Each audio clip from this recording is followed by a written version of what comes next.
Déjà 7 ans d'existence et ces formations ne désemplissent pas. Ici, on apprend les métiers du numérique à un public en reconversion essentiellement, tout cursus confondu, de Bac-2 à Bac+8 et tout le monde y trouve son compte. Aujourd'hui, le numérique, c'est ça en fait. Et du coup, il y a des spécialités. Et donc, sur ces différentes spécialités, en fait, en fonction des profils qui viennent se former chez nous, on a différents programmes de formation qui vont répondre à différents besoins des entreprises du secteur. Et ils sont immenses, autant que les offres de formation. Alors comment le campus numérique a-t-il su tirer son épingle du jeu? Ryan? Après le Covid, je me suis un petit peu re-questionnée sur ma vie professionnelle.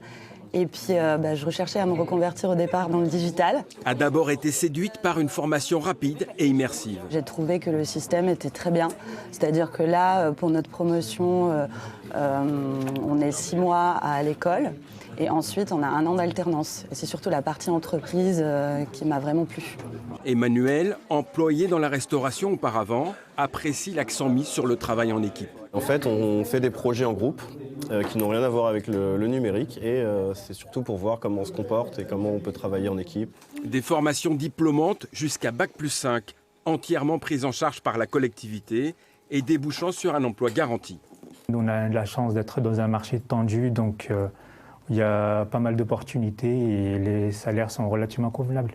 Comme Boubacar, Raphaël arrive au bout de sa formation, lui aussi a signé un premier contrat.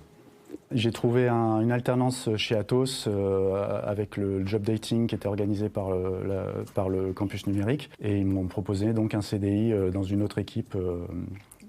Voilà.